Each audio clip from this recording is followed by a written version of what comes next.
I don't know. I don't know if we. I'm gonna try, but I don't know if we can make Mark look good on this. We're gonna try. It's gonna be hard. All right. Well, see, if you'd have trimmed up, it would have been all right. That's right. That's right. Hey man, we appreciate. Look, we done packed the house out now. That's right. That's Full right. house. That's right. That's how we do it. We'll pack that. That's it. Hey, we appreciate all you guys coming. We know there's a big tournament going on. We wish y'all the best of luck in that. It's a good time of year to fish. A lot of ways to catch right now. Ain't it? There's a lot of ways. A lot of ways. And this is one of the men that you want to listen to the most. This guy's been here. He's done it all in the fishing world. He's one of my personal heroes. I'm hoping someday he joins Mr. Stevenson in the Hall of Fame. He That's deserves right. it. He definitely deserves it. So he's done a lot, invented a lot of stuff, caught a lot of fish, won some major tournaments with Mr. Mark Pack. So what you want to talk about tonight, bud? I'm going to talk about some structure fishing, what's going on right now, and how to try to beat the crowds out there and do something a little different. Because right now, most people are targeting, points and humps and road beds. And one of the most overlooked structures out there are the channel bends, creek bends. And right now, a lot of the fish are moving out off the banks, and they're, in fact, they just moved out last week because it got hot. So, what you want to look for in most of your major creek channels is where the creeks make a bend. And either where the creeks bend, usually on the outside edge of the bend's the best. And jigs, big worms, and I throw my big Lake Fork Impact Magic Shad out here on Lake Fork. And I throw it weightless a lot because some of the fish will suspend on them stumps. And a lot of people, when you flip, if they're suspended, it's hard to catch them sometimes flipping. And you can catch them doing it, but on a reaction bite, on a drop. But that shad works great in big worms and jigs. And like I said, you want to target the outside bends. And usually there's big stumps on them bends, and you can't see them unless the water's down. And that's one thing with the water up; it's hard to see a lot of that stuff. But you can concentrate just on fishing the bends. Another thing you want to look for is where two creeks come together. Like you have the main creek, and then little pockets come in, those ditches that drain into them. Because when those fish leave those pockets, they're going to use those creeks as highways just to travel. And then once they get to the main creek, they'll stop. And the reason they do that a lot of times is them shad migrate up and down in them creeks. And anywhere there's an ambush point, like the drops on the creeks, those are the ambush points. The fish sit right on them drops most of the time. And once some shad come over, it's an easy meal for them. Because bass don't like to chase things down if they don't have to. So you want to look for the ambush areas. And like usually, what I pay a lot of attention to this time of year on when they're feeding is I use the moon phases a lot. Like you have 2 minors and 2 majors in a 24-hour period. Usually have 1 minor and 1 major during the day and 1 minor and 1 major at night. So you always want to make sure you're on your best areas during the majors and the minors, because that's when they feed the best. And like right now, the minor right now is probably 9 to 10, 9 to 11, because it's an hour later every day. And then your majors are 6 hours later. So, and there's an app for everything, so you can find an app for that. But there's an app for everything. But you always want to make sure you're on your best stuff during the minors and the majors, and do your running around to other spots during the dead time, and that'll make your time more efficient where you're catching more fish. Because you don't want to be running around when they're biting during a major or a minor, and that makes a big difference. And sometimes they'll fool you and they won't bite good during a minor and a major, but most of the time they do. I'd say 80% of the time they do. And if they don't, it'll have to do with either a front blowing in or wind switching directions or something. But when you have stable hot weather like this, the fishing's pretty good. And more predictable, would you say? Yeah, it's a lot more predictable. But this year we started catching. I mean, this week we started catching some big ones out there. We had a customer a couple of days ago, or yesterday I think it was. He caught one right at 10 pounds. So, and we was targeting a deep point on a road bed where it dropped from 20 to 25 foot. And that's another thing to look at on them points that run out. You know, they're going to gradually run out, and then they're going to drop at the end. Usually they're going to drop off. And that's usually where the bass are going to be. And right now they're holding about 18 to 23, 24 foot. And the best spot's probably about 20 to 22 foot. And that's what you want to target. And it's always better to drag up the point instead of dragging down it. Because your bait's always, like on the Carolina rig, your bait's always on contact with that bottom and it's looking them right in the face when you're coming up. And if you go the opposite way, it kind of drops kind of fast and it moves a little too fast for them. But if you drag up that slope, that's always better. To always drag up the slope on them points. Why is it? What is it about the outside bend that you prefer over the inside bend? Okay, the outside bend is the steeper drop. It always is, because that's where the creek used to be before the lake filled up. And when you'd have all them heavy rains, it'd wash them bends out more of a vertical drop. And those fish like that vertical drop better than the sloping drop. Usually the steeper drops is where they're going to get. And it's the same way on them points. When it comes out, if you can find the steeper, say you have a point that comes out and just, you know, a round point that comes out, and somewhere on that point, there's going to be a steeper drop on it. And that's what you want to look for, is that steeper drop. And it's just an ambush area for them. So, and, but that's what's going on right now. Here in about July, when it starts getting real hot, the fish are going to start suspending out in real deep water, probably 35 and 40 foot. And all they're going to do is move out from where they are now, probably 50, 100 yards from that structure, just suspended 30, 40 foot, and they'll be about 15 foot down. And that's when you'll catch them. And I'll use that countdown method a lot with my shad, my impact shad. And you just throw it out and count it down. It falls about 6 inches per second. And count it down to about 30 seconds, it'll get you at 15 foot. And you want to use a twitch, and then pause it about 8 seconds. Twitch, 8 seconds. And that'll keep you at that zone, that depth zone that they're holding out. Because most people that I tell that, once I show them how to do it and they're in my boat, they get it. But a lot of people, I can tell them what to do and they fish it too fast. They get impatient. They'll twitch it twice, then they'll wait a couple of seconds, then they'll twitch it again. They get in a hurry. And by the time they get to the boat, their bait's already at the top.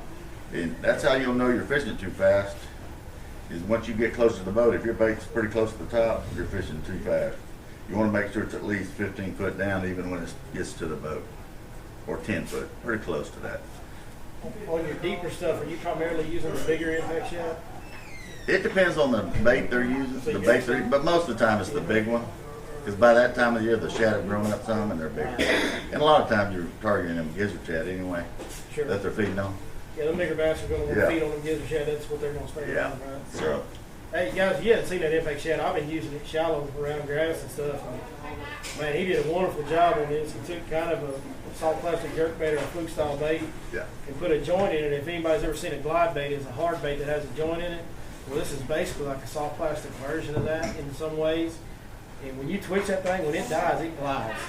I mean, almost just like, it falls to the side. It's incredible action. Yeah, it glides, and then when you twitch it on a semi-slack line, it'll turn on 180 degrees. If one's following it, you do that, and it turns and goes back at him, he'll usually hit it if one's following it. So it's an incredible bait, man. Yeah. Kudos to you. That was phenomenal. And I usually put a little chartreuse on the tail just to set it off where they can see it out there in that deep water. And my favorite colors for deep water in the summer is, when they're suspended, is that disco violet and disco green. But when I'm Carolina rigging on the bottom that deep, 20, 25, my favorite color is chartreuse pepper. Because anything on the bottom that deep, it's hard to see down there. It's dark. So you want something that little bright, and that's why I use that chartreuse pepper on that one. So, and I'll kind of do the same thing on a Carolina rig. Sometimes they want it drug real slow, but a lot of times I'll twitch it and get that bait moving behind that weight. And that's when you want a little longer leader, about 5 foot. And when you twitch it, that thing darts on the side behind that weight. If your leader's too short, it won't do it as much. So it's real important to have a longer leader. And when you twitch that thing, it just looks alive down there. And just little things like that will make them trigger and hit it. So you always want to try little different things like that, other than just dragging it real slow. Just kind of twitch it and stop it. It looks slack, twitch it and stop it. And a lot of times, if the bite's kind of slow, I'll stop it about 10 seconds before I move it again. Because that's when they'll hit it. A lot of times, if you twitch it too fast and then really have to twitch it again, and you can't get a bite, and you can see them down there, you just slow down your pauses. And that makes a big difference. Just little things like that make all the difference in the world in catching them and not catching them. But, So on that impact shed for the suspended fish, and then on the Carolina rig, talk to me about line. Fluorocarbon, mono leader to get it on the Carolina rig. What do we do? I always use fluorocarbon, only because it's invisible. But there's times a leader with mono is good because it helps the bait stay up a On the little. Carolina rig? Yeah, on the Carolina rig. But on that deal where you're fishing the suspended one, You always want to throw fluorocarbon Yeah, okay. because it sinks. Right. And on my shad, I throw a little bit bigger hook than I would on a Carolina rig, just to give it weight to help it fall to where I want it. Because I'll use about a 6/0 wide gap hook instead of a 5. Yes, sir. And that gives it that little more weight to help get it down there. Okay, can I ask a question? Yeah. Does it make a difference if it's a floating bait or not? If you have a floating bait, it's going to take longer to get down there. Because my bait's got salt in it, which helps it sink too. But if you have a floating bait, you'll need a heavy hook, big, thick hook to help it get down there. And you can put, they make those hooks, you know, with the belly weights on it. Right. And you can throw it on if you need more weight, like a 16th or an 8. If you get too heavy, it's going to fall too fast sometimes, and you're not going to keep in that strike zone as good. And it depends on how they're feeding. If they're actively feeding, you can get by with a heavier hook and fish it faster and still catch them. But when it's slow, sometimes you want your bait to, you know, stay in that strike zone longer. I just asked because I like fishing a lot of buoyant baits Yeah. that get that action that you don't actually have to work it to Right. get the action. Right. Yeah. I know what you're saying. But If any of you guys have questions at any time, man, yeah, just ask. all I was around. fixing to open up the questions anyway. If y'all have any questions on anything. I didn't mean to interrupt. No, you're good. I'm Don't about- worry that. Not at all. How about, because that's mainly the techniques I use. Like right now, you can catch them on moving baits better, like crankbaits. But here, mid-June, it's going to be hard to catch them on them power fishing. You got to slow down to get them to bite. You get so hot, they don't like to chase things down. They're lazy, the big ones are. Right. I just, But I mean, I love worming. I love buoyant baits. yeah, And yeah. Well, that bait I'm throwing, Yeah, I don't like worming. she likes a chump and wine. right? Yeah, that's action bait. But like I said, fish that shad slow and twitch. And plus, you know, the water's so deep, and you're up. You know, the fish are at 15. When you make a cast, when you twitch it, it's wanting to come up. And plus, you know, your angle of your rod is up here, and that bait's down. Right. You know what I'm saying? And that bait's going to shoot up. It's wanting to come up. That's why you got to slow it down. Because if you get up too high, they can't see it. And plus, now if the water's real clear, it's a different deal on them clear legs. Because they'll come up to the top and hit it. On top water, you can get them to come up 15 foot. But out here, they can't see it as good. So, and it also depends on the clarity of the water too, on what they can see and what they can't see. But after you get out there and you do trial and error a lot, you can kind of figure out what they want. And I've kind of perfected that suspended fish. And they're the hardest ones to catch. But if you do that bait like I told you, through them like that, you'll catch them. You'll catch them. And like I said, you gotta, like I said, about the end of June, once that thermocline sets in real hard, that's when a lot of them move out and start suspending. And most people are still fishing up there where they were. And there's a few in there, but most of them are out. They're deeper. They're over 40 foot out there. And a lot of times you'll be fishing up there, and out behind you can see them busting shad. And you're like, you know what I mean? It's because that's where they're at. They're out behind you. So. I had a hypothetical for you on that Yeah. suspended fish deal when it gets real hot, right? Yeah. And you get out there and you're throwing that big impact shad on a heavy hook with a weightless hook. What do we do when the wind blows? How do you make an adjustment when the Oh wind yeah, I always position the boat upwind from the fish, where the customers are throwing straight Throw it back. out the back of the And I'll just hold it up there and I'll throw straight back with the wind. You add any weight or anything? No, No? because you're throwing with the wind. Right. Yeah. Because you don't want to throw sideways because that bait's going to Oh move. yeah, it's gonna ride on You always want to throw back. As long as it's fighting the wind, that'll kind of Just help make you sure get your that. boat's up from the fish under the wind. Perfect. That's the main thing. Any other questions? Come on now. I that's know y'all got some $100. questions. What about the bigger baits right now? Do what? What about the bigger baits right now? Bigger baits? ones, stuff like that. Yeah, bigger baits are good. Okay. Another good bait out there too is throwing those big glide baits. You know, the ones that are sinking. You don't want a fast sink. You want about a medium sink, even a slow sink. Just get it down there where them fish are at. And it's always better to keep that bait right above them rather than below them. Right. Because they won't feed it too good looking down when they're suspended. They're always going to look up a little bit to feed. One thing, if I can throw one thing in there for that glide bait deal, those suspend strips or lead tape. If you got a glide bait, you can wrap the shank of your treble hook. Yep. You know, if it won't get down there fast enough for you, just put some of that suspend strips or lead Yeah. tape around the shank of your treble hook, and that'll help it. And you can do the same thing to those wide gap hooks on that Yeah. main pack shad. Just put tape around it if you want it to sink a little faster. So.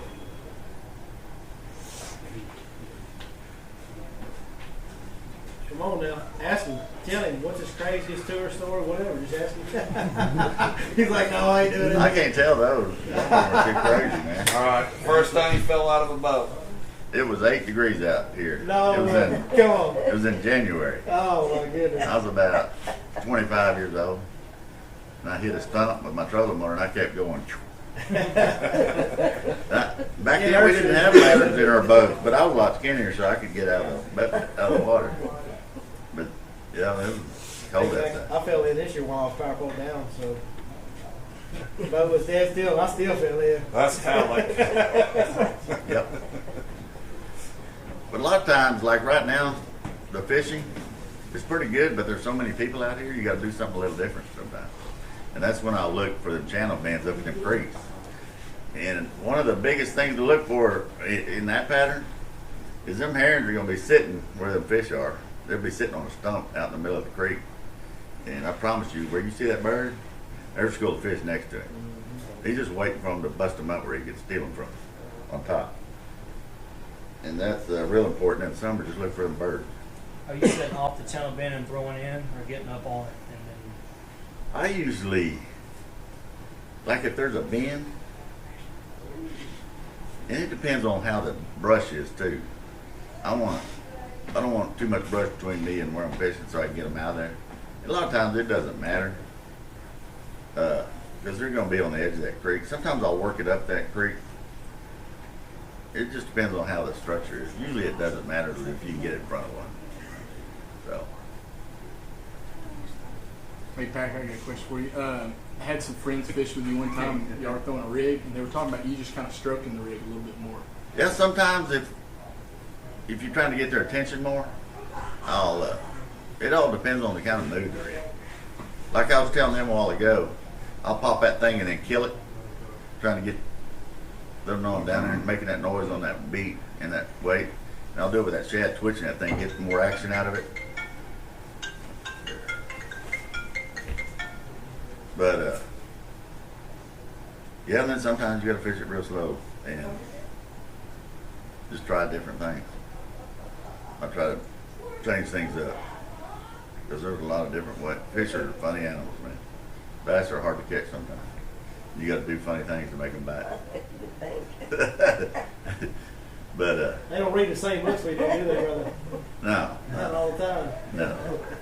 Mark, you may have went over this, but what you like throwing tungsten on your Carolina rigs, and then what size weight do you typically spool and then? If I was a multi-millionaire, I'd throw it all the time. But you hang it up so much, you're gonna lose a lot of money. But if I was fishing tournaments, I would. Those customers, I just throw lead. But And then line weight, do you differentiate from the spool? And right now, since the water's not real clear yet, I'll throw 20. But when it gets real clear, I'll throw to 15. Is your leader stronger than your main line? I always keep it the same. Fine. But And then are you a believer in the beads and the clackers and all that, or just straight? I use beads to make noise. And you can use clackers too. Sometimes it helps. It calls them to it in case they're a ways away. You can shake it and call them to it. And I like to do that a lot, just shake it every once in a while. Call them to the bait. And normally it works. But I always have a bead and a weight. I tell you what, I like to use beads when I'm sight fishing, and you can tell the difference versus a silent rig and a noise rig. Fly fishing. Sight fishing. Oh. Some of them fish that won't come to the bed, you get a noise back there. I'm telling you, it grabs their attention. It does the same thing when they're out there. That sucker don't do nothing but sight fish. He's the only person sight fishing in August. Ain't even no fishing before. It's kind of true, a little Hey, bit. talking about sight fishing, one of the best tips I can give you for sight fishing, when you get a fish that you just can't get him to bite it, put a 1 ounce weight in front of that bait. See what happens. Uh-huh. It falls real fast and it hits the bottom real fast, then they'll trigger on it. Gets the blood pumping, doesn't it? Yeah. Yeah. What else? Any more questions? What size weight? He asked me. 1 ounce on Carolina rigging. I use it in 3 foot of water and 30 foot of water. Me too. Because it just kicks up more silt on the bottom, makes more noise. It just kind of helps the fish find it. And there's times another customer will throw 3/4 and the other guy's throwing 1 ounce, and the guy with 1 ounce will outfish the guy with 3/4 ounce most of the time. And it's the same way with braid. I won't throw braid anymore on Carolina rig, even with a fluorocarbon leader. You just won't get as many bites. I don't know if they can hear the line sawing over that wood or what stuff, or what it is, or if they can see it. But if you go straight fluorocarbon, you'll catch a lot more fish.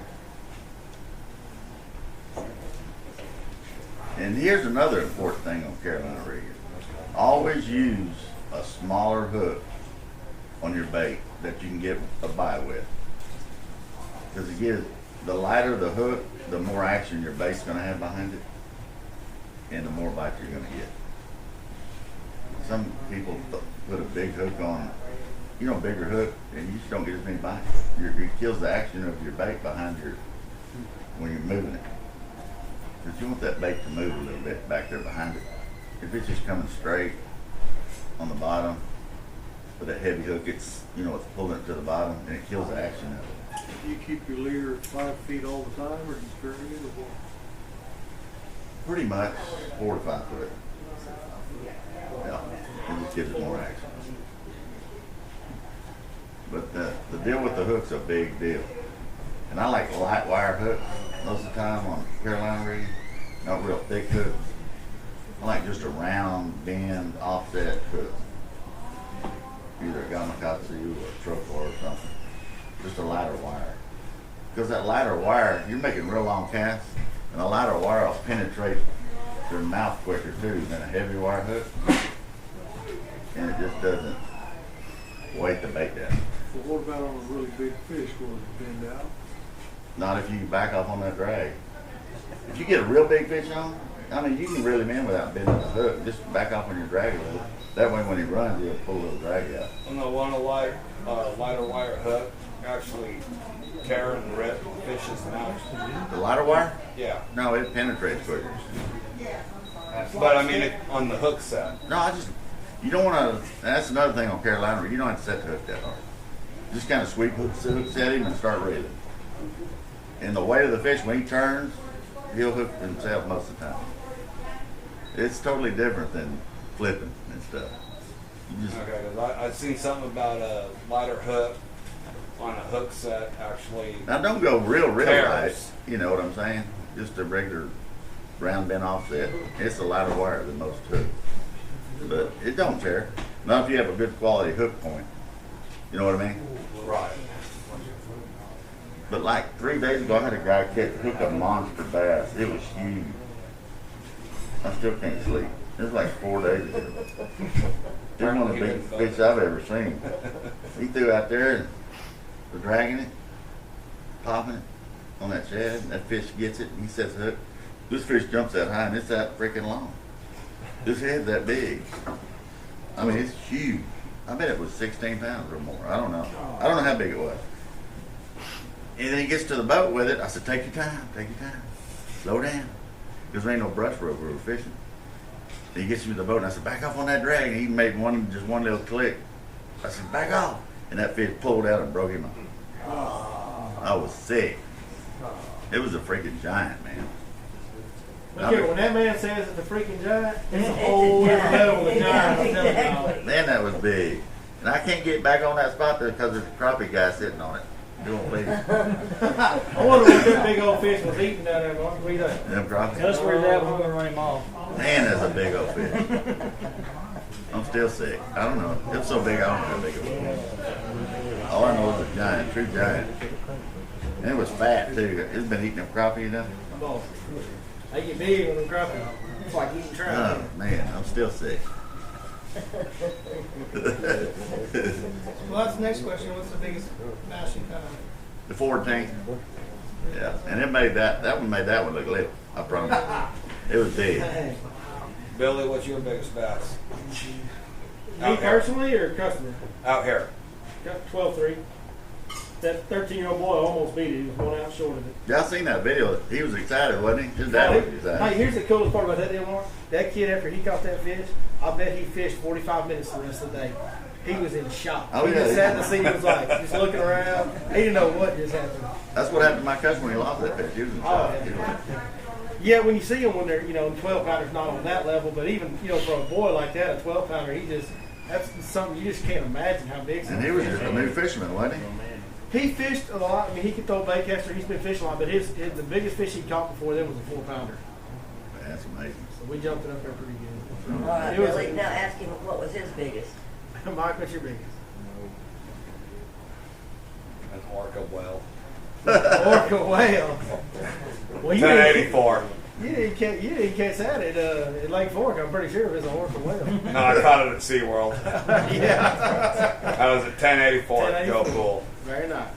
Mm. Very nice. And I'm proud of it. I haven't come close to it since. You know he hasn't. I've come closer than he has. Yeah. It's a special deal when you break that double digit mark. That's a special deal, it really is. It is. Mark's done it probably 100 times, people in the boat at this point, but I mean, he's put in thousands of days to do that. I mean, real legit 10-pounders are a very special fish. It is. They are. You can fight. But the thing is, we've had such good spawns the last 3 or 4 years. We're going to be in good shape next year. Even all these 2-pounders we're catching right now, 1.5 pound, 2-pounders, a lot of those are fried from last year. That's how fast they grow. And the ones from 4 years ago, probably up to 6 pounds now. But it ain't gonna take long. In another 2 or 3 years, there's gonna be a bunch of 7-pounders, a bunch of them, like it used to be. Yeah. But We're in good shape for the next few years, that's for sure. yeah, real good. As long as the lake stays full, you get real good spawns. But when it drops, the spawns drop off. But it's easier to catch the big ones when the lake gets low because it games them up better. In an ideal world, we would have all these spawns, and about 2 years from now, we have about 3 years of low levels, and you go back and forth 3 more, and then you go back and forth. Yeah. And that's why you see a lot of these lakes fluctuate. That's why you hit such big home runs on Yeah. Amistad, Falcon. Yeah. When they hit those peaks, it's because of that fluctuation. That's it. Provides a good run of good spawns, good population, easy fishing. Good population, easy to get back and forth. Did you notice how when it got 70 degrees of water, it cleared up? Yeah. The water has to get about 7 degrees before the particles will fall out of it and get cleared. There's actually somebody was telling me one time there's some type of microorganism Yeah. that eats that stuff, that cloudy stuff in the water, Yes, and it's they gotta don't get warm. They don't get active until the water gets warmer. So the hotter it gets, the clearer it's gonna get. Yeah. And the hotter it gets, you start seeing the big bubble, the big Yeah. fatty looking bubbles, Mhm. and that all kind of goes together. Mm-hmm. Yeah.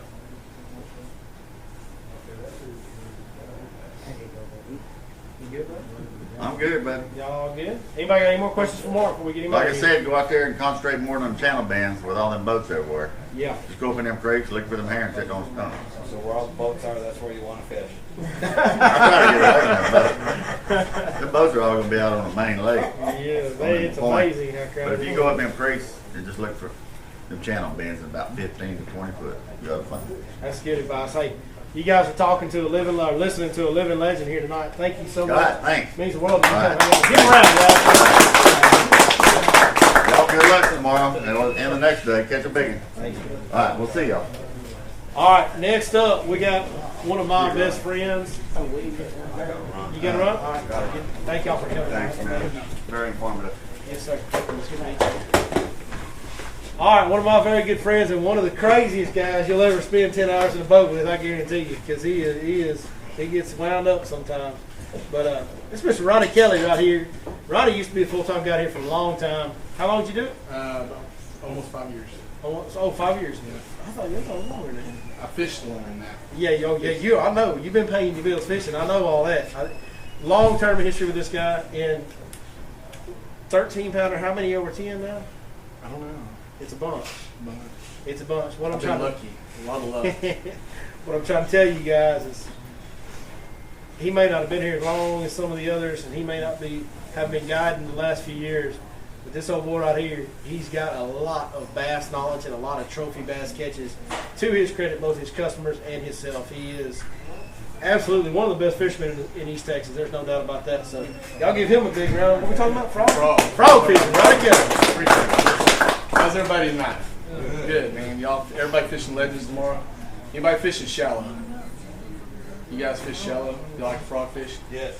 So I'm going to talk about frog fishing. I didn't really plan anything out. I was actually going to talk about deep cranking, but it's kind of hard to come up here and follow up Mark Pack on offshore structure fishing. So I decided I'd go up to the bank where he doesn't know nothing about unless he's eating lunch or using the bathroom. So, but what I want to do is I kind of want to start with my frog deal. I want to tell you exactly where I began and what I do. You guys were talking about biggest fish. My biggest is 13. My biggest. Hey, Chris, how you doing? Good to see you, sir. He's gonna shake my left-handed. I ain't gonna do it. You want to catch that no horse laying up? I've got my biggest customer fish, 13.3 Falcon. Biggest customer fish out here is 11 pounds, 14 and a half, almost 12 pounder, but it was just shy. And it was on a Carolina rig on a 1 ounce weight, about a 4 foot leader, and a little bitty old hook, and about 1.5 foot of water, just like Patrick told me to do. So, kind of following up on what he was talking about, I want to add something to the hook. He was talking about a light wire hook and a small hook. I think that's a really big deal, especially when making long casts in deep water. You know, you gotta add that depth to the cast as well. The hook that I use, and even when I was fishing full time and I had to deal with another company, I still used an owner 2/0 round bend offset hook. And the reason is, everybody else they have a little bit lighter wire, and I like a light wire. The problem is when I go down to a light wire hook on a 2/0 hook. Now I'm getting into, you guys with me? The wire on a 3 or a 4/0 or a 5/0 hook, even just a standard wire, is a lot bigger gauge than a 2/0. So I like to throw like a fluke or a baby brush hog, mainly a baby brush hog on my Carolina rig. So I'll go down to an owner, and it's because it's a small round bend hook that's got a little bit thicker wire. They use just maybe 1 or 2/0 bigger gauge than everybody else does. Frog fishing. So. Okay, frog fishing is it's something that I like to do a lot. I think that the people that have fished with me frog fishing, that it's just kind of my deal. It's something I like to do. I went once with him. I learned a ton, and I thought I was good with the frog. I learned a bunch. So years on. I don't have my frog rod with me right now. My best friend stole it. I've got an actual rod that I use. Falcon makes a rod called a Cara. Anybody use Falcon rods? Some of you guys. So they make a rod called Cara. Mike McClellan, who's one of the Elite Series guys, designed a heavy football rod for fishing like deep football jigs in Oklahoma, Missouri, and that sort of thing. And so what's pretty unique about this rod is that he's got a lot of tip to make long casts. But when it's a pretty fast action. So when you get right in the meaty part of the rod, it stops. So I can take this, not this rod, but the rod that I normally use. I can take it, and I've got about twice the tip that I do here. But then when my parabolic bend gets down, it gets right in here, and I'm talking about, Bubba, I don't care if the fish looks like him or the fish looks like him. If you set the hook as hard as you can, she's coming out. And when you get to that certain point, and was it you and I fishing the other day? No, it was another buddy of mine. I was throwing this rod, and I just couldn't get the meat in them. So I'll throw between about a 7.3, 7.6. Some of you taller guys can probably get away with a 7.6. I like a 7.3, 7.4, somewhere in there because I'm a little bit shorter than the average dude, so I kind of tip the water a little bit when I'm walking the frog. So I'll throw something with a fast or extra fast action. I throw a heavy action rod. The tip's so important, guys, because this frog's a unique bait, okay? You guys that throw a frog a lot, probably, anybody have a water temperature that you like to start throwing your frog at? Anybody? So 55 is my magic number. If I'm on the water and I'm seeing a little bit of surface activity and it's January and that water's 53, 54 degrees, I'm going to get this rod out and I'm going to tie my frog on. Okay, and so when I tie it on, I'm gonna my equipment. Like I said, I'm gonna use a 7.2, 7.4. You guys can use 7.6. I'm gonna use a heavy action rod. But again, we don't want a moderate action rod. So some of you guys, if you're not familiar with that, what that means is you just don't have a whole lot of bend through the rod. Your blank just kind of tapers real slow. I want something with a little bit faster action, a little bit heavier butt, a little bit lighter tip. Make sense, everybody? So I'm gonna throw that, and that's, to me, is one of the most important deals. And Billy's been in the boat with me. My buddy Joe Don's been in the boat with me, and they've seen where that particular rod that I have plays a whole really big part. It allows me to walk the bait. You throw a jerk bait. One of the keys to throwing a jerk bait is to not twitch the bait, right? It's to twitch the slack in the bait. We start getting these real heavy rods when they don't have a lot of tip to them, and even though you're leaving a little bit of slack in your line to kind of work your bait, your rod's going to pull it. You just want a little bit of tip, and of course, for accuracy as well. So I'm going to start there. I'm going to use a extra heavy rod. Now, if I'm fishing some real sloppy stuff, if I've got some fish and some thick pads, I'm going to step up a rod. I'm not going to use the rod that I normally do. So let me say that. And when I say that, I'm talking about like when I set the hook and they don't move type of stuff, and I've got to point to it, kick trail motor on high and pull it out, I might go up a rod. For everything else, I'm throwing that same rod, okay? 50, 65 pound braid. I throw 65 pound braid because why not, I guess. I'm throwing braid, I might as well throw the biggest that makes sense. So I throw 65 pound braid, and I throw about one thing I don't do now, this is kind of a preference deal on a reel. A fast reel is really good because generally when you're fishing a frog, you're throwing towards the bank, and the only place they can go is towards you. They can't swim on land. So a fast reel. The problem with a fast reel is in 2018 we've lost sight of what a fast reel is. We think now an 8-to-1 is a fast reel, folks. A 6-3-to-1 that's picking up 32 inches of line is a fast reel. A 6-3-to-1 picking up 32 inches of line versus a 8-3-to-1 picking up 36 inches of line. See what I'm saying? So I like to throw a 6-2-to-1. 32 inches line is per one reel handle turn. Everybody understand gear ratios on reels? Anybody have any questions on gear ratios on reels? I'll break it down real quick if you do. Everybody good? Okay. And again, a strong drag, if you got a reel, you guys, you're putting braid on it. Everybody knows you use backing or put some tape. You can take electric tape, wrap around your spool, tie everything to it, and it'll stick. But you need braid, you need a heavy drag, and the heavy drags because you got to get them out, and you got to set the hook. And so now when we get down to my frog, my favorite frog is just a popping frog. And I like Spro. I like Spro and I like the Strike King frog, and that's kind of the only two I throw. The popping frog is probably my favorite frog. The only time that I don't throw this one exclusively is if I want to walk my frog. If I've decided, I need to keep a steady.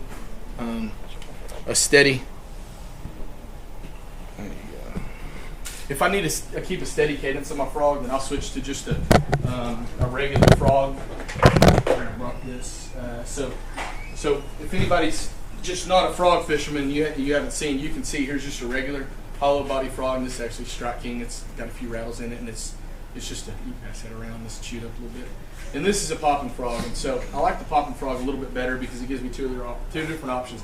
I can walk this bait as good as anybody in this room can walk a fluke or a Sammy or anything like this. This bait, they'll both walk really good. This one's just a little bit more subtle. Okay, so I like subtle. I don't like it as much around here, especially when the water's a little warm. I get January, February, if that water temperature starts getting up into the mid-50s, and I'll bust this booger out because I can walk it a little bit slower and I can be a little bit more subtle. So when I pull my frog out of the package, first couple things I do, everybody knows they bend the hooks out. Everybody understands that. But I'm going to show you how I bend the hooks out to where I make sure that I'm not messing up the tips. I'm not rolling tips. I mean, this is one of those baits where the people that lose fish lose it for two reasons. Number one, they jerk too soon. Number two, they don't jerk hard enough and they don't get a hook in because you've got the same obstacles as you do with a jig. You've got something in front of your hook to keep it from hanging up, and that's the body of the frog. So when I take the way I bend my hooks out, and I brought these pliers just because I think this is something that I think everybody bends their hooks out, but I want to show you kind of the right way to do it. Out, not up. Out and not up. That's a lot of people bend them up, so it's out, not up. Yeah. So I take my frog. I never come at it from the point side. I always come at it from the back. And all I'm going to do is take my pliers, and I'm just going to grab right here. You guys kind of see what I'm doing right there? Okay. And all I'm going to do from here, when these hooks are kind of pointed in like that, and this one's pretty this one's out a little bit. This is buried. So all I'm going to do is I'm going to take it, and I'm not bending it. I'm not folding it out. I'm bending the point out. I'm just turning the point out. I'm just going to take it. I'm just going to do it like this. I mean, just enough. Everybody see the difference it made? I mean, it's not that big of a difference. But I've got a saying, it doesn't matter until it matters. And so it doesn't seem like it's that big of a difference until you're in the Legend Numbers tournament and a 12-pounder jumps up and grabs it, and you set the hook, and then it goes, and it comes off. And then you're going, gosh, dang, man, I wish I had taken the grab the pliers. The legs. So these frogs, when they come out of the package, let me see. I'm sure I've got some that haven't been used yet. I'll show you guys kind of how they come in the package.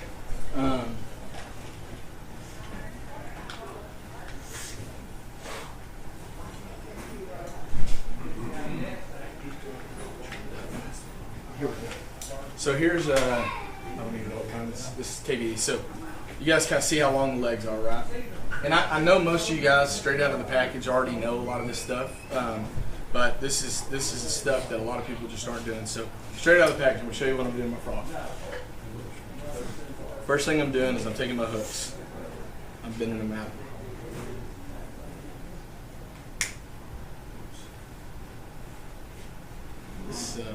These hooks are a little bit stronger than this, a little bit bigger too. So I'm bending my hooks out. The next thing I'm going to do is I'm going to take these legs and I'm going to take about 1/2 to 1 inch off the bottom of them. Okay, kind of depending. They all come out about this length. I don't like that much length. I want it a little bit more compact. I don't want anything slapping to the back of my bait ever, especially on the topwater bait. And most of the time I'm not throwing my frog in clear water. So I'm going to take one leg and I'm probably going to, let's say I take, can you guys kind of see the difference there? Everybody see that? Okay, and so there's a couple things that I do. If I take this frog out of the package and I throw it out there and I'm twitching it, and it won't walk right, I can't get my cadence consistent, I'm going to trim one of the legs. After that, if I can't get my cadence consistent, I don't want to waste a $7 or $8 frog. What I'm going to do there is I'm going to start pulling strands. And all I'll do is I'll pull 2 or 3 strands out of one side, and then I'll go from there. And by the time I've trimmed my legs a little bit, I've trimmed one just a hair shorter, and I've pulled 2 or 3 strands out, it sits there and it's going to walk perfectly across the water. So that's kind of what I do to get my walk cadence. Now, the cadence that Billy and Jodon are gonna mention when we start talking about frogs is the fish splash cadence. And so this is it's a little bit of a unique deal, and there's no real way to kind of show you guys other than just kind of describe it. But all I'm going to do is when I fire my frog out there, the first thing I'm going to do is I'm going to let the rings go away. Y'all remember Jimmy Houston used to say on the topwater bait, when it hits the water, don't move it till the rings go away. So if there's not a lot of activity, I'm going to fish a little bit slow. I'm going to throw it out there, I'm going to let my rings go away, and then I'm going to twitch it one time. The reason that I'm going to twitch it one time is in my mind, when that bait hits the water, any bass near it just saw it. And so he turns around and it's got his attention. Now I'm thinking about a cat. If I'm in my living room and I've got a cat and I've got something on the string and I throw it out there and it gets his attention and he sees it, the second it moves one bit, he's going to pounce on it. And I think bass are that way a lot. So I'll throw it out there, I'll let it sit, and the first twitch is just one twitch. Now, the biggest part of working a frog, the single most important part of fishing the frog, is to not twitch the frog and to twitch the slack in your line. We're going back to a heavy action rod and we're using braids. We have 0 stretch. The second we hit the rod, the frog's coming to us. I don't want my frog moving. Theoretically, I want to be able to throw my frog out there to my spot and sit there and just twitch it and it not move. And that's what I like to do. And so what the goal is to get about a foot and a half of slack in your rod. And that's what you're working with. Okay? And you got the slack in your rod and you're not twitching that frog. So realistically, when my rod's going down and all I'm doing is a slow twitching motion downwards. And when I'm going down with this rod tip, kind of my cadence, and I'll take the butt of the rod and I slap it against my forearm. And what this does is it stops that rod. So when I twitch it right there, it stops the rod from going anywhere. And that line with no stretch, it pops all. You guys kind of understand what I'm saying? When I'm twitching, when I'm doing that, it's shooting a wave through my line because I've got braid and I've got no stretch. So it doesn't look like nothing, but if I'm sitting there with what I'm doing right now, this motion right now with my frog's doing this. And it's cutting back and forth and it's spitting and it's sputtering and it sounds like a bass coming up sucking on a perch or something like that. He's the only guy in the world I've ever seen that does this thing to such perfection that he'll just be working his bait and I keep going.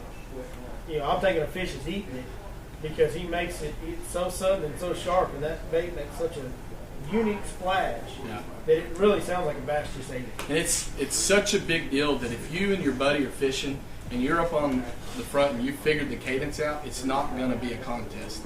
I mean, and it doesn't matter who it is. If me and him go fishing and he just twitches a frog just a regular way and I'm on the front deck, it's going to be a 10-1, 10-2 type of deal.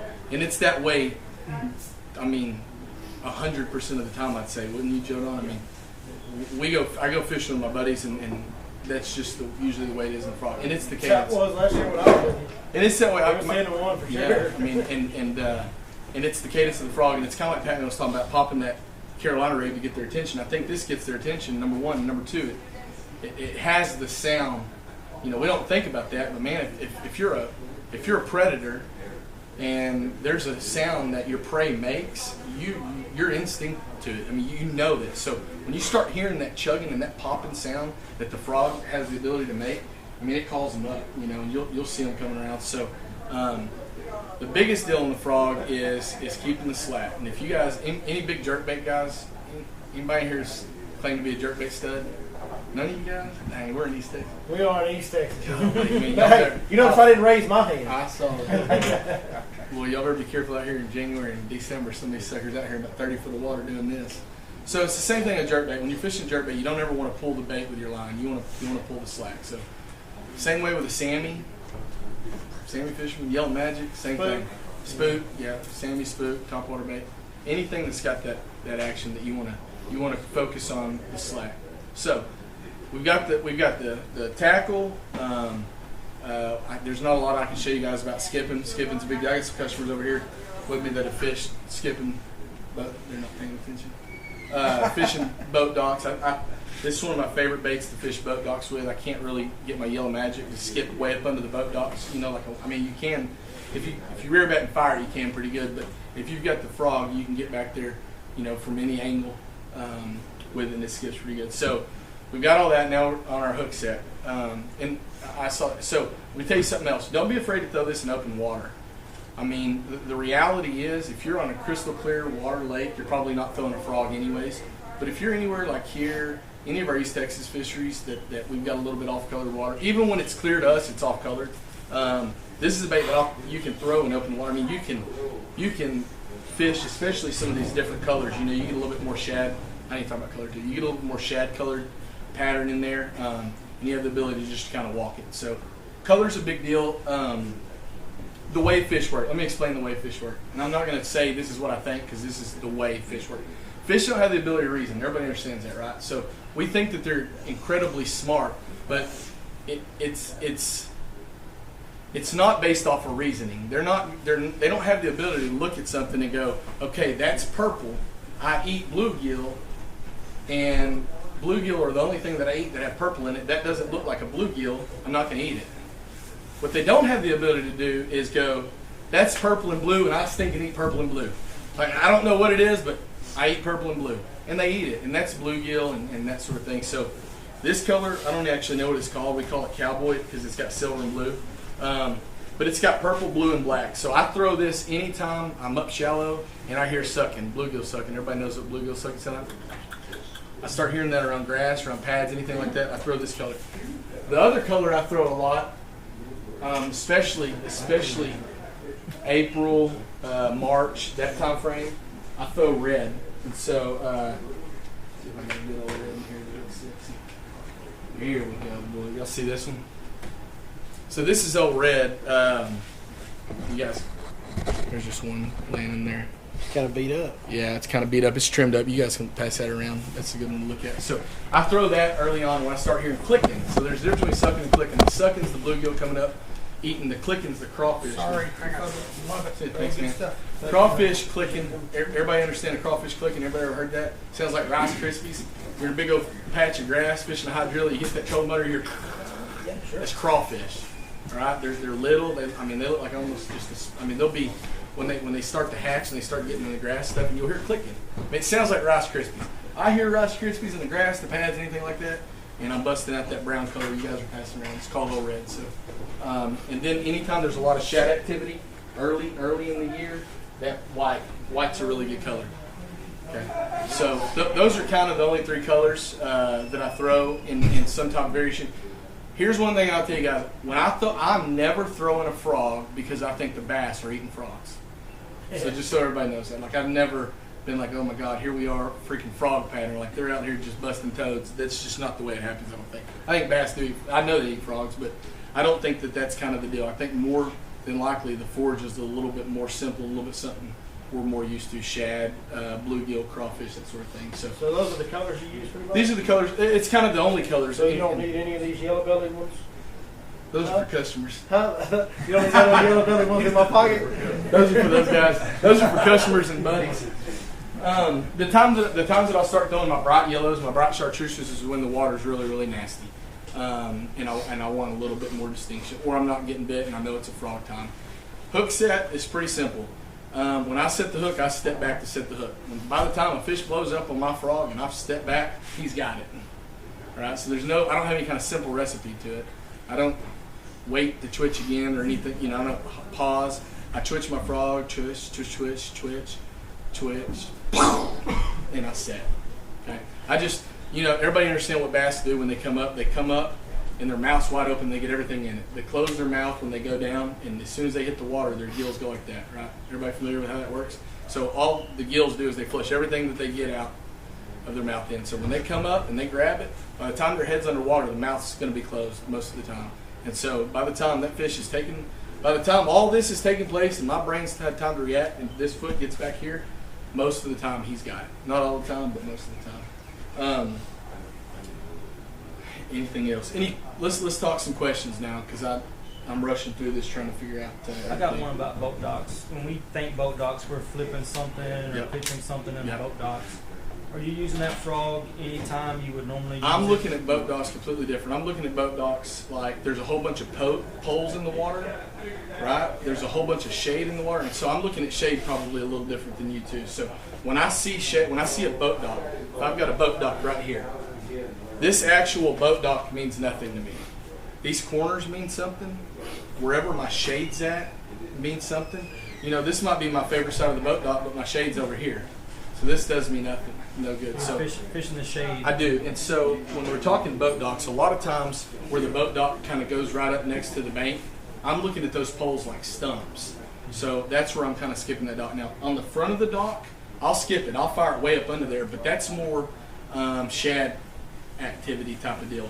When I'm firing it up on the walkways and stuff, in which I think right, especially in the spring when you got a lot of grass, pondweed, gator grass, anything like that growing off the bank, right where that walkway hits land, that's one of your best areas. Especially when you're on lakes like Lake Tyler or something like that, where you don't have a whole lot of timber. You've got a little bit of vertical cover right there, and so those poles and stuff, you can fire that frog up into there. You're fishing under or parallel to the dock? It just depends. Both. I'm fishing under and parallel. Most of the time, when I'm twitching that frog, if I'm walking it under a dock, then it's just everywhere. I'm crisscrossing everywhere. If I've got something specific under the dock that I'm fishing, then that just I'm not. To answer your question, I'm not usually going to throw my frog on a dock like I would a Zara spook. If I've got a shade line and I want to fish topwaters on the side of a dock, I'm probably going to throw a little bit more, unless I'm around grass maybe. But I'm going to throw something like a Sammy, a Zara spook, something like that I can walk it down, or a crankbait or swim bait. Go ahead. Anybody else? Yep, go ahead. You talked about January, February, April, and May colors, or April and March colors. It's May. So before I go downstairs and get one, what do I get? May. So when you pull into where are you fishing? Lake Fork. What creek? Name me a creek. I'm throwing this color right here. That one right there. Yeah. If the water's a little bit dirtier, I might switch to that red. That red, that brown or red or whatever you guys want to call it. These are my two very favorite colors. This cowboy and then this, we call this old red. These are my two very favorite colors. And I've caught a ton of fish. I've got several double-digit fish on frogs. I boat flip double-digit fish on frogs on that falcon rod. And if the water's dirtier, but this is my favorite color. Especially right now. Right now is May, is bluegill spawn. That deal's going on. All this purple, all this blue. You got green. This is just, again, bass don't. If they had the ability to reason, they wouldn't be down there eating big old 10-inch worms. Next question. I don't throw a trailer hook, you know, and I've seen people that do. It's not my deal. I've never done it on this. Part of the reason is if I'm throwing this, I'm probably not throwing it somewhere I'm able to throw a trailer hook. I'll lose fish on it, you know, but not enough that I'm gonna switch up and put a trailer hook. Now, with that being said, if I were fishing an area that let's say I'm on a grass mat and I'm walking, and that's all I'm doing is I'm just walking it. You know, you're somewhere like what's a great Toledo Redwood, anywhere it's got long grass mats. And if they're missing my bait, then I'm not put a trailer hook. The problem with trailer hooks is I've got everything heavy all the way down to here, and then I'm putting something back here that I just don't know that's going to hold up the equipment. You know what I'm saying? Like on a spinnerbait, if I've got a trailer hook, I've probably got a 7-foot medium heavy rod, 17-pound line, a small gauge wire. So I've got a whole lot of small things in here. Here I'm using the biggest stuff in the boat, and then if I put a trailer hook with a little piece of wire or something like that, and I'm thinking driving the hook in them. So, but to answer your question, I don't. I know some people do. It's just not my deal. And another thing I want to say is, who throws a horny toad or a ribbit? Anybody throw a horny toad? Man, y'all stinking throw a stinking horny toad. I do. That's crazy. I do. Horny toad is a toad, and this is a frog. Right, Jonan? People are like, man, you like to throw a frog? And I'm like, oh yeah. And they're like, man, my favorite one's a ribbit. And I'm like, that's a toad. So that's not a frog. I think one thing you can talk about is you're talking about the cadence, and a lot of things. Sometimes what he does is when he was talking about working one where it's staying in one spot, like you were talking about on the boat docks and stuff. He'll go when he gets up. He'll be walking. When he gets up to a pylon, he'll go to that cadence where or any target, and just sit there working in one spot. That is something. If I'm in an open area and I've got during the spawn or something, I'll fish this during the spawn. If I'm wanting them to react. Let's say I know there's a bed and there's a stump, and I'll fire that, and I'll walk the dog over it, and then I'll kill it. And when I kill it, it's pop, pop, pop, pop, pop, and the cadence is always different. All I'm trying to do in my mind when I'm fishing, everything that's going on in my mind the whole time I'm fishing is what are they? I'm seeing it, and it's hard to explain, but I'm seeing it like if I were down there looking at it. Like if I'm a bass and I'm watching that shad, and I know how those shad do. You see them jump up across the water, and there's no cadence to that. And so that's a good point when I bring it up to. Beds a lot of times get it turned around and look at it. And and so, on swim baits, the big deal on glide baits is getting that long twitch and pointing that rod at it. And what it'll do is it'll take that bait and it'll do this and it'll turn the other way. Well, this frog will do the same thing. So if you've got bedding fish or you've got fish that are just being a little bit more finicky, and this happens, I'll have fish come up and they'll pop at it and they won't do anything. And then I'll just slap it and that frog will go. It'll jerk and then turn straight back around. But I'm telling you don't do that to them. They don't like that. Any bait that turns the other way on a bass it's in trouble. If that bass is right there, I'll guarantee you he'll bite it. What else? Anything else? Do you fish a toad? I fish a horny toad a lot. Biggest bag I ever caught in a tournament was almost 30 pounds on a horny toad. Or a little over 30 pounds actually on a horny toad. In September. Bluebird skies, it was almost 100 degrees. It's my favorite time of year to throw a horny toad. Yes, sir. I know. Hey, and not many people are throwing this right here out there in January, February. But it hits 55 degrees and this sucker right here is coming out. The horny toad's a little bit different. It's more of a reaction bite, and you get up there, and especially when the late part of the summer when the oxygen levels starting to really leave the lakes, the bass start to really relate to cover or grass and stuff like that. You start to see the bass. The bass kind of do this. They go from spring to summer and from summer to fall. And so at the heat of fall, the bass will start to get shallow around vegetation. And for me, I think that's the very best time to catch a giant bag, other than right in the prime of the spring. And when I say fall, I guess it's really summer, September. Late summer, early fall, transition time. It's transition that time. hot. Right after a turnover or something like that. Yeah, it gets real hot, and you get up around Pond Week. Well, I'll tell you, I had a trip with a customer of mine one time, and we'd been out all day fishing deep, throwing a football jig all day. All day. And I said, hey, bud, let's go up and throw a frog. And this is one of my customers that he fished with a lot of time, and he doesn't like fishing shallow. He's like Mark Pack. It's just not his deal. So I said, hey, look, I know this isn't your deal, but I got something for you. Let's go. So we run straight into Williams Creek. Everybody familiar with Williams? Where the marina is, you know, right there where the boat ramp is in the marina, that little corner will fill up with pads. Everybody know what I'm talking about? All right? So you can go over to those pads, and Lance Vick's going to kill me. But you can go over to those pads in September when it's 100 degrees and there's not a cloud in America and there ain't a breeze of wind, and you can throw a black, June bug, some kind of horny toad right there and catch a 30, 40-pound bag of fish. They'll get up there because they're trying to get oxygen, and the shad are getting up there. I fished a tournament in Lake Jacksonville after they killed all the grass one year, and we looked and looked and looked, and it was the end of August. It was either the beginning of September. It was right in that time frame, and man, it was hot. I'm talking about hot. And Lake Jacksonville used to be a grass lake, and it was an unbelievable lake.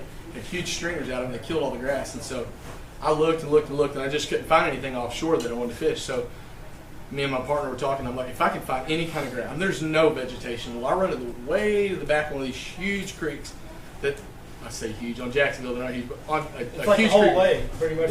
Yeah. Creeks, yeah. And so I run to the back of the creek, and I'm so shallow that when we fished the tournament, we couldn't use our trolling motor. We had to both stand on the front of the boat and push ourselves with a push pole. And we both caught 25-pound stringers. We were in a deal where we were fishing against each other. We both had 5 fish over 5 pounds. We caught probably a dozen or 15 fish over 5 pounds on a horny toad that day, and it was over 100 degrees. And they were in. It was so shallow that when our bait would hit the water, the fish would move and all the pads would do this. So that was a pretty cool deal. My wife got to get in on that bite too. So anything else? I got a question for Yeah. you. So I'm from New Orleans. I fish a lot of smaller Yeah. lakes, tributaries that have a lot of grass up shallow. So how do you discern where you're going to throw? I don't fish shallow often. I try to avoid that just because everybody. What kind of over grass there are you beats- fishing? Beats the banks. Oh, they got everything over Okay. there. But what I want to try to decide is what's the best way to choose locations you want to throw the frog shallow. Because I throw a lot of like the ribbon, the toads you were talking about earlier, and I throw frogs too, but I have very limited success in those areas, and I feel like it's probably because I'm not maybe targeting the best areas for that. I'm going down the stretch on like a bayou type area. What is that where you're fishing? Some of the backwaters? I've never fished. I fished Chafalai and some of that. Yeah, so if you fish like a Chafalai. So Chafalai. So I'm gonna first of all, what I want to do is I'm gonna put the trolling motors. I'm gonna fish as fast as I possibly can. You gotta cover. And I've got to figure out something, because out there you guys got 5 or 6 different types of vegetation. There's going to be something to it. It's going to be coontail with pondweed, or hydrilla with something like that, or a point in the grass. I'm looking for points in the grass, holes in the grass, shoreline grass, bluegill beds during the shad spawn. I didn't bring up shad spawn 2 years ago. When you got a lake, the shad out here like to spawn on points and grass, stuff like that. A frog's, when there's grass, I don't know that there's a better shad spawn bait. But to answer your question, I don't know if I can answer your question. Anytime I've got shallow cover, I'm going to throw a frog. There's just, and to figure out what and where, it's going to be that trolling motor and me making a million casts. It's got to be something. There's got to be something different to it. You have to find something unique. Whether it's like what Ronnie said, where 2 types of grass blend. You got duckweed and pondweed where they blend together, or pennywort, Or something. points. Or maybe there's hyacinth mats that stick out a little deeper, and they're under the shade line under a little bit deeper hyacinth, because I know y'all got that down there too. Yeah, a little bit. You got to find, you just got to cover all the types of grass so you figure out what type of grass it is they're covering on. And then what he said is a big deal. You don't have structure where you're fishing. It's all flat. It's all the same. It's all 2 to 4 foot. So your structure is the cover in the lines that it creates. Your points, your creek bends, are the bows in the grass line, or the point in the grass line. And you have to treat that kind of like what Pac was talking about earlier, hitting them on points. Well, that's what everybody's doing, so I'm going to creek bends. There's fish holding them. You got to find out what it is they're covering. And that's it. You got to go fishing. One thing about people, like we talk about shallow water fish are easier to catch. No, they're not. That's a good point. I hear people a lot of times, they'll go, man, I want to learn to fish offshore. Everybody catch them shallow. There's a different level. There's a different level. Yeah, it's you got your guys that can go down the bank and catch fish. Then you got your John Coxes and guys like that can go down the bank and take everybody's money. So that's the distinction of figuring out why. Yeah. And where you live, I can already tell you, it's going to be a combination of two different types of vegetation. Where they blend, yep. It's going to be. It's just. It always. And is. here's something too to pay attention to. He talked about shad spawn. You can look at brim spawn. All the sucking noises when the brim aren't spawning. Signs of bait can also put you into clue in what the bass are holding on. So if you notice that you go down a stretch of hyacinth and you hear bluegill sucking, and then when you go down a stretch of coontail or something, you don't hear them sucking, focus on hyacinth. You know, that bait, wherever that bait is, the bass are going to be there. And that's another, you don't necessarily have to catch fish to find fish. Yeah. It's hard. That's a hard deal. That's a hard work deal. Yeah, it's like, I mean, everything looks the same. Mm-hmm. We got grass all over, different kinds of grass. It's just all about over, covering so water at that point. It's hard to decide where you want to spend your time. Well, there's a reason that there's guys out there, you know, Hackney, Andy Morgan, Wesley Strader's another good one that's just been doing recently. And there's a reason that there's guys like that always catch them shallow. And it's just noticing the little subtle differences and little things that can key them in. And I'm telling you, I've actually spoken with Greg Hackney about this at pretty good length, and it's a lot about just covering a lot of water till he finds the one or two little key deals that hold. And you'll get better at noticing them as the more time you spend on the water, for sure. I didn't mean to take over. They just got in my wheelhouse. I got all excited. If there's no more questions, then that's it. I appreciate you guys letting me talk to you about. It's something I like to do. Yeah. I wish I was we had some boat trouble earlier. We were trying to fish out deep and had some boat trouble, so my mood kind of went away before I got up here. So. Yeah, this was low key, Ronnie Kelly, for sure. Yeah. So, appreciate it, guys. Y'all have any questions? I'm on Facebook. I'll have a website up. I'm going to start fishing again a lot, so I'm going to get my website back up and stuff like that. So. Ronnie Kelly, thank you, sir. Appreciate it. All right, I'm going to try and keep this as short as I can. I really wish I had a whiteboard or something to draw you guys a diagram for what I'm going to talk about tonight. And this is not necessarily going to correlate too well to your deal, but the whole thing I'm going to talk about is going to be about how to locate fish in a maze of shallow water grass. So it may correlate out here. It's a little different because we have structure that you guys don't have. Everything silted in. It's all the same. But in some of your lakes, you may be able to use this for some of the ditches and drains. You know, our structure may just be a little more subtle. Your structure may be, our structure may be a little bit more obvious. Yours may be a little more subtle. You won't have a steep drop off on a creek channel. You'll just have a little subtle depth change in a drain or something, right? Yeah, I mean, so just talking about 1-2 foot is a big deal. Big deal. So keep that in mind as I'm talking out here. Just scale down the extreme amount of elevation change, okay? All right, so that's what we're going to talk about. Pac talked about structure fishing offshore. I'm going to talk about structure fishing offshore in 4 foot of water. Because if you want to know how the guys catch them shallow, everybody that knows me, that's followed me since last summer, how many times did y'all see me report about fishing deep last summer? You probably count them on one hand. And we caught fish all summer. And good fish, big fish. There is a different level of fishing shallow. And here's the deal, guys. You got to take all that stuff that we think about offshore, long points, obvious structure, humps, ledges, creek channel bends. You can do all that stuff in shallow water. And on a lake like this, as diverse as this is, there is a high population and a good quality size of fish that will live shallow 365 days a year. If you go far enough back in some of these big major creek arms, I mean, when you go past the second power lines in Birch, that fish is not going to public hump. He ain't going to make it there. You understand what I'm saying? If y'all know what I'm talking about? There's not just one set of power lines in Birch. There's another one, and there's about 2,000 more yards you can go. That fish back there, he ain't making it all the way out to the bridges. He's just not going to. So how do we find those fish in the heat of summer when it gets dog days? You'll notice if you watch those videos that we do in the summertime, you'll see me fishing in the summer a lot. You don't always see that bank near me. I'm out in the middle, and I'm fishing structure. And so in shallow water, here's the big difference. It's more subtle. It's not the big, it's not always a 6 or 10 foot drop or anything. It's not like the point runs, half a mile into the lake and then falls off 20 foot on the end.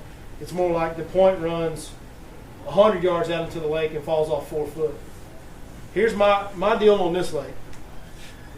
If I've got grass in 4 to 5 foot of water that's growing close to the surface, those fish will stay in that. I don't care how hot it gets.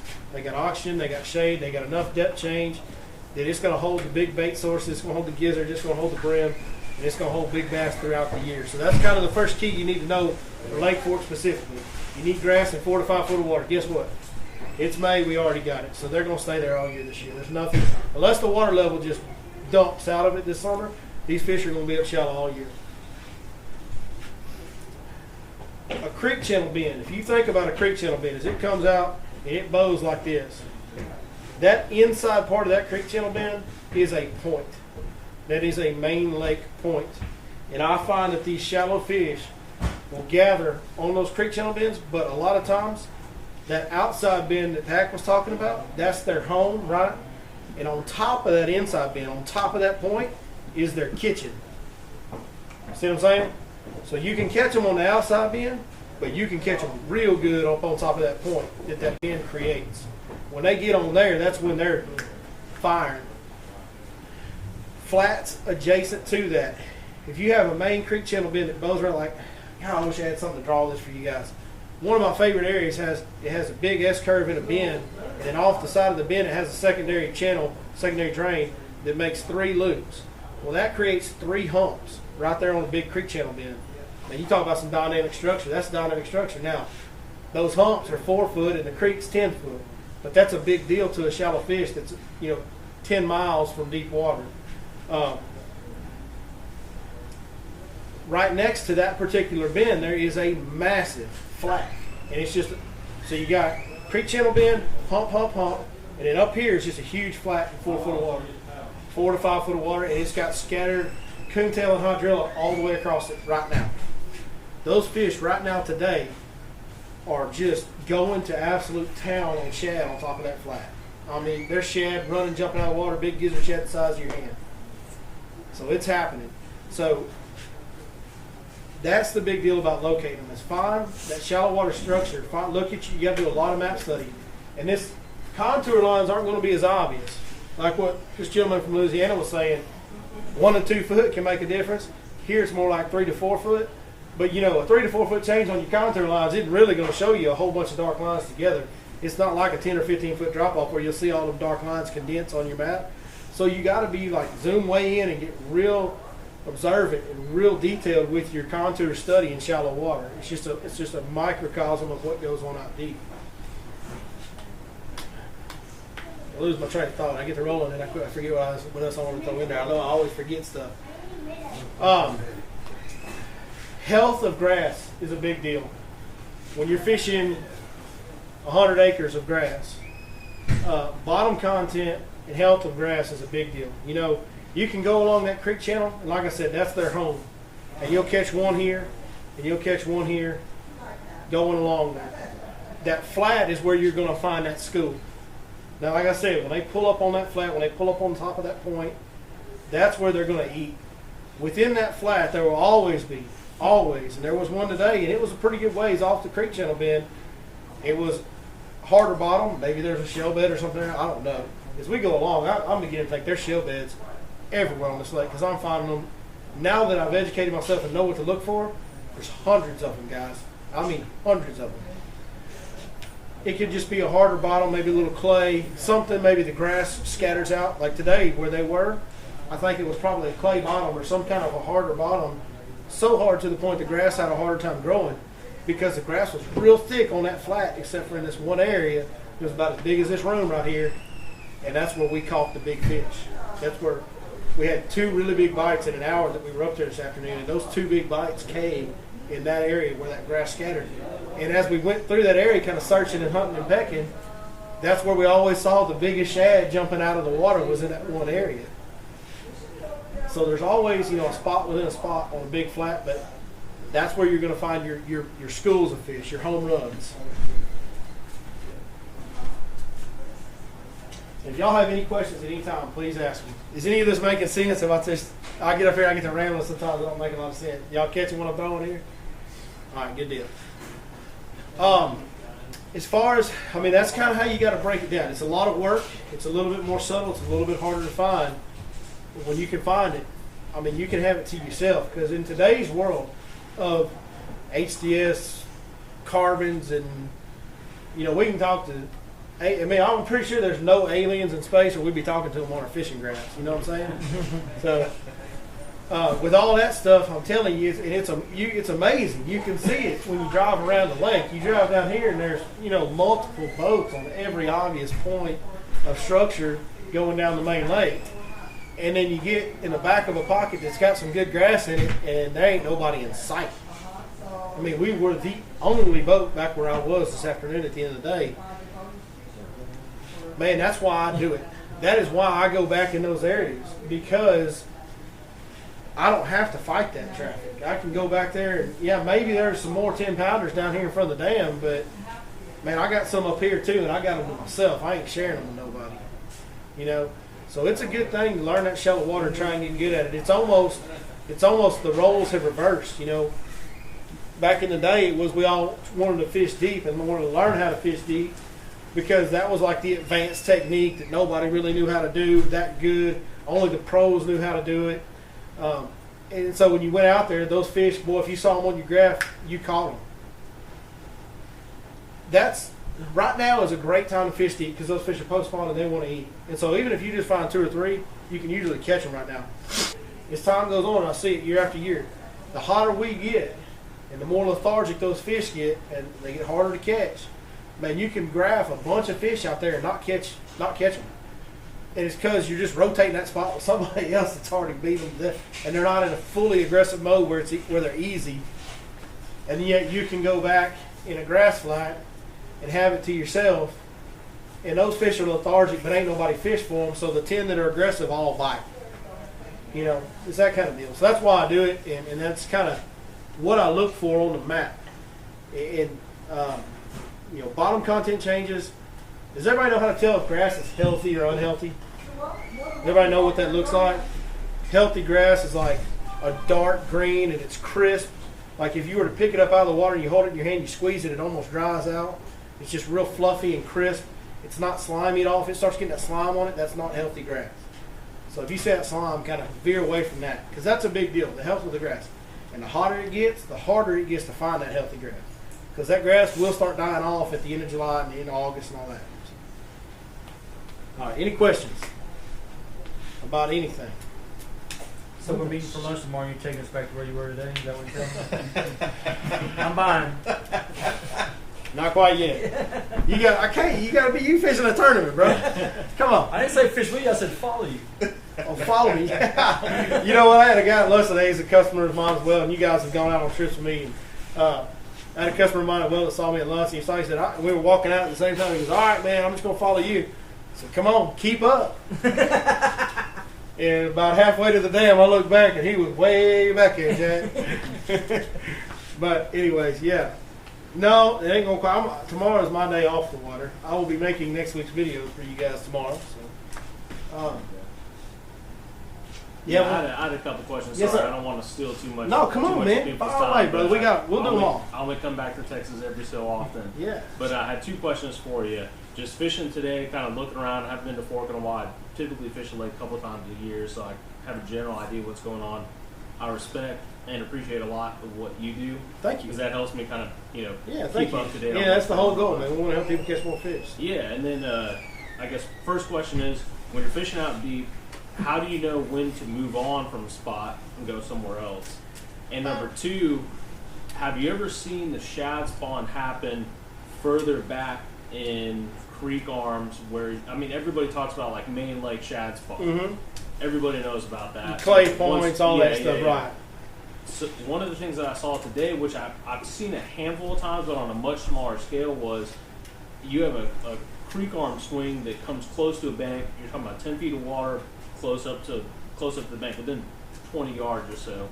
You have a whole 50-yard section of bank where you see shad spawning. Mm-hmm. This is 200 yards back from the main lake. I kind of showed them a spot. Is that typical? And I don't want to. No, come on. Spoil no, we'll blow it up, brother. I don't mind sharing anybody's info. plans, You're good. but I saw that and I thought that was kind of weird. And I caught a lot of fish on it. A lot of guys that I talked to that were fishing in the same area, I guess, didn't pick up on that same thing. I don't know if that's typical or is that kind of a one-off type. We'll explain deal. that. How long ago was our trip? 10 days ago, maybe? About 10 days ago. So I told them 10 days ago. I took them to a pocket. And I said, "Hey, are shad spawning in here, and we were way that way. Yeah. Way that way. And I said, look, these little points that got grass on them, they're shad spawning in here. They're just some little subtle secondary points leading into a little pocket that was kicking off of the back half of a creek arm, and they're shad spawning.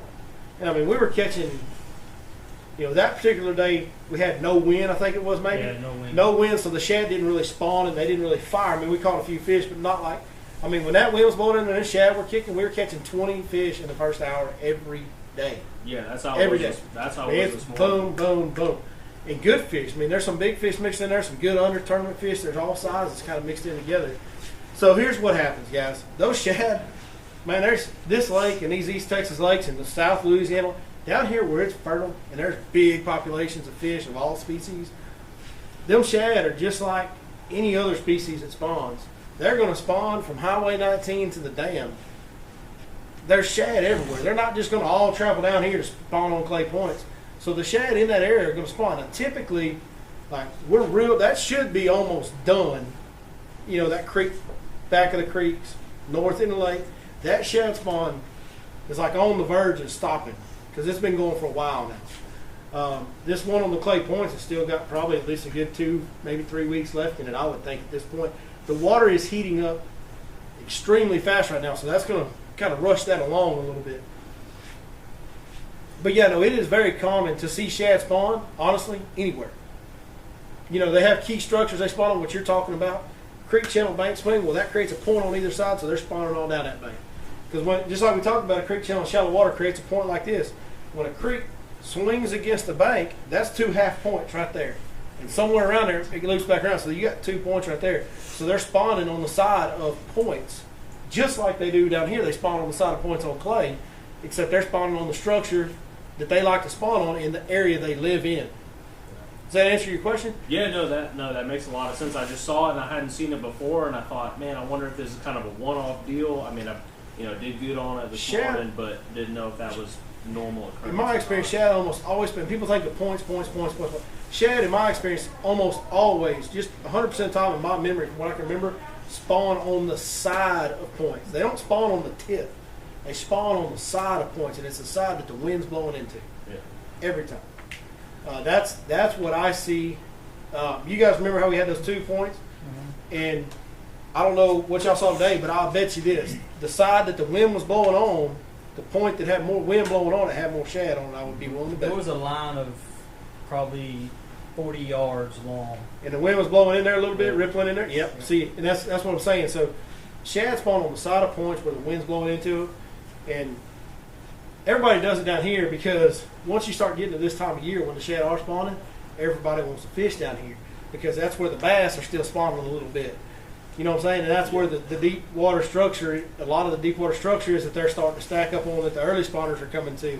And so there's a lot of stuff going on down there that people are down there for. And so they see those birds stack up and they see those shad flipping and boiling and it gets their attention. And so everybody knows it for down here.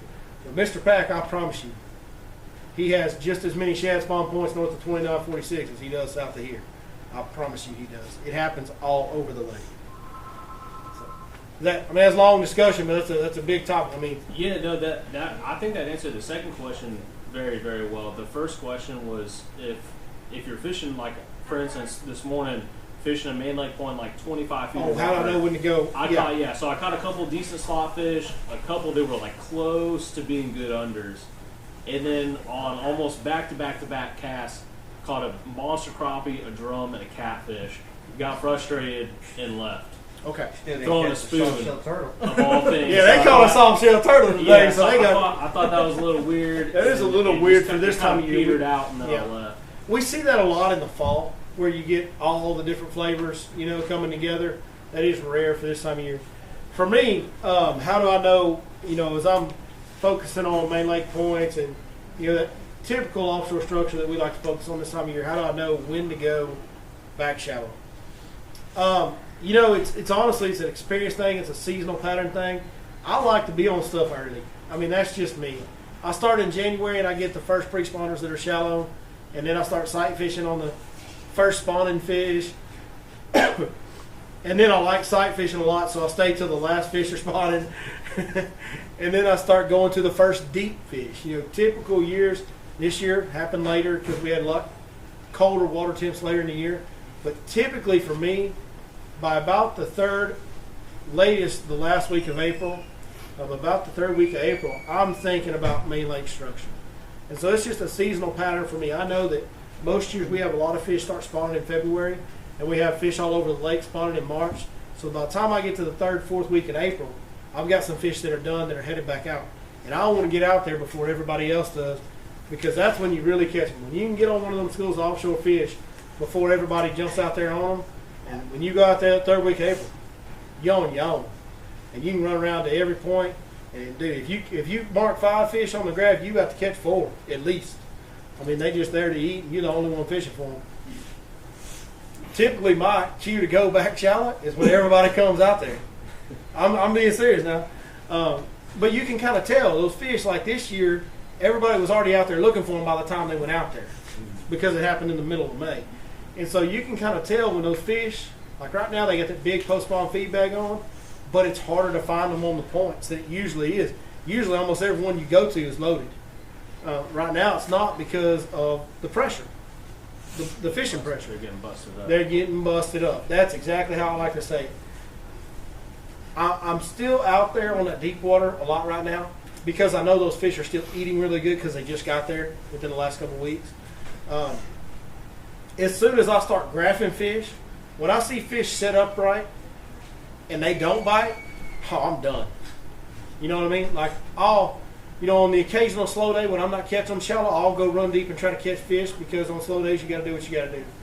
But I will never have my main game plan be offshore structure fishing once those fish stop biting when I see them set up right. And I'll pass my phone around and I'll show the camera, but I got a picture on here from yesterday.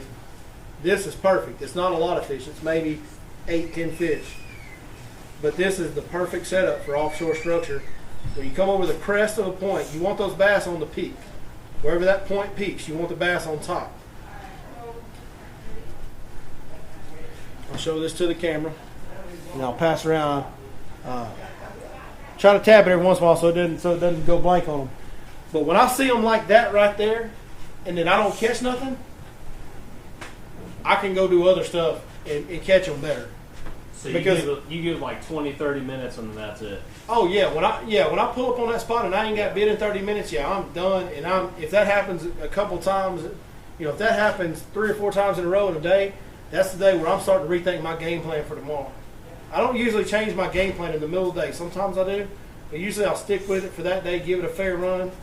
And that's all we can do as guys that fish every day. You gotta have a plan. You go out there and just go to ad-libbing it every day, man, you're gonna have a lot of bad days on this pond because it's tough out here. Yeah. But yeah, so that's kind of how. Does that make sense? Yeah, no, that makes perfect sense. If I can see them set up and they still won't bite, and that happens multiple times, I'm going on something else. Yeah, no, I had that kind of bad gut feeling left, and then after the day was over, I was thinking about it. I was like, man, maybe I should have given that spot a little bit more time. But so what'll happen a lot of times too on these offshore fish is you'll see them grouped up like that picture, and then you throw out there and you catch one, and that school comes with you.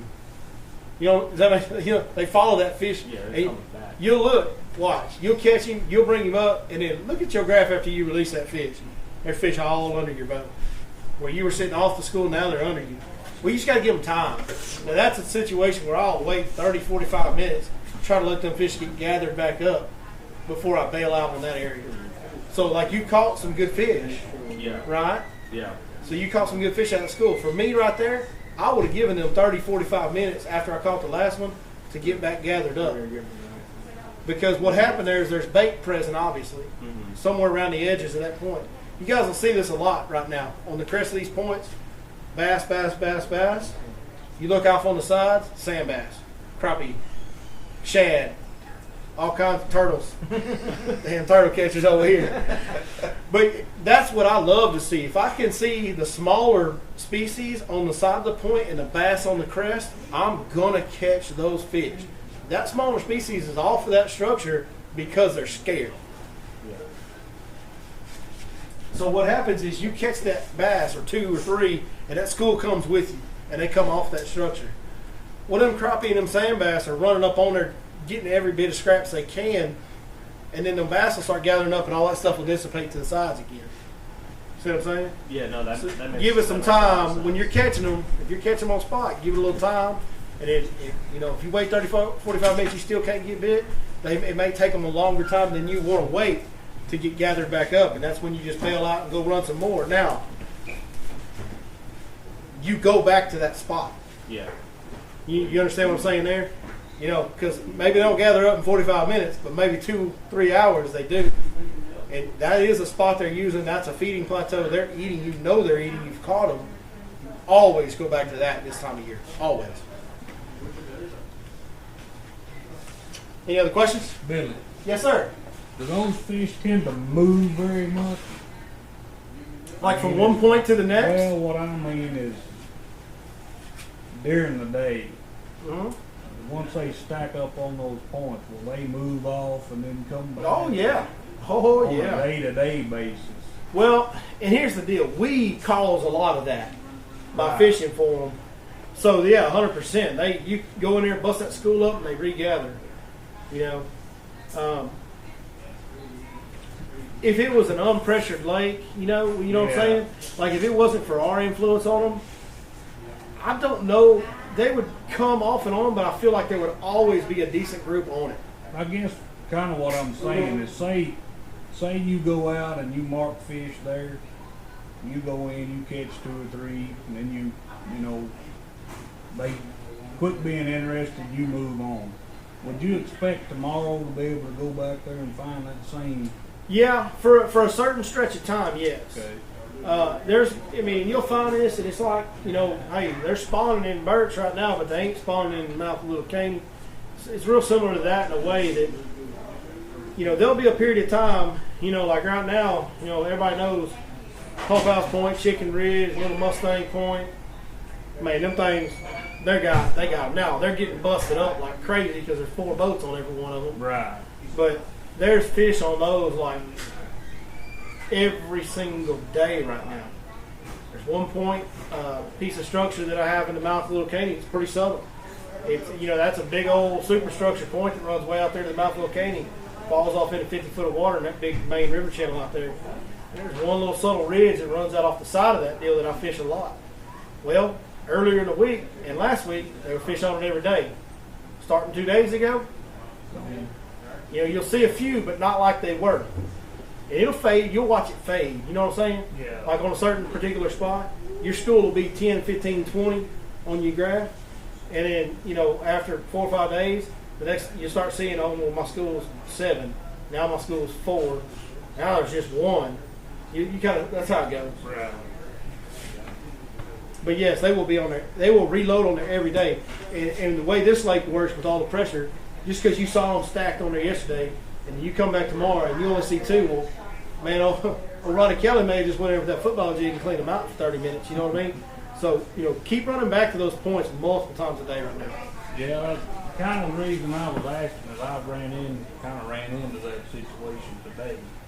Pulled in, caught like a 4 and a 5, and then threw, and then kept, drove off, and then came back later in the afternoon. Back? And about the 3rd cast, Yeah. caught 7. Yeah, so I'm seeing that a lot right now. These schools are breaking up super easy right now. Just these main lake points, these long main lake points that are. I personally, Pat's talking about the creek channels, and God knows he knows.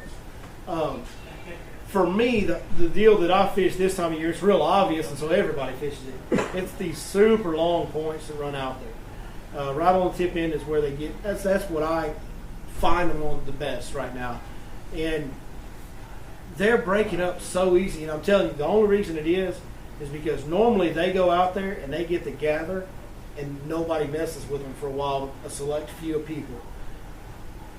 Because of the delay in that this year, there was already people looking for them before they ever got there, and they never got the chance to really settle in and gather into bigger schools. And so they're running in packs of 4 and 5 to 10 maybe is the most you'll see. That's one of the bigger schools I've seen that I showed y'all on my phone. They break up easy. I mean, they just do. Yeah. Sometimes just one bite, pull one fish out of there, and they all fall into the boat, and then they disperse. And then 2 hours later, they're back on there, and you can go catch one more out of it. You know, it's just how it is right now. Right. Anything else? Nothing else. We had a good one tonight, man. Good crowd. Some people got a little long-winded. We tend to do that, but we like to share a lot of information. We had a good time. We appreciate you guys joining us tonight. We appreciate everybody out there joining us tonight. We'll be back right here 2 weeks from tonight. I know a lot of you guys are here from out of town. If any of you guys are here 2 weeks from tonight, we do these every 2 weeks, 6 p.m. Try to vary the guests, bring different guests in. And I'm usually always the one here because I got to operate that thing and everything. So, thank you guys for coming. We'll see y'all in 2 weeks. Thank y'all for watching.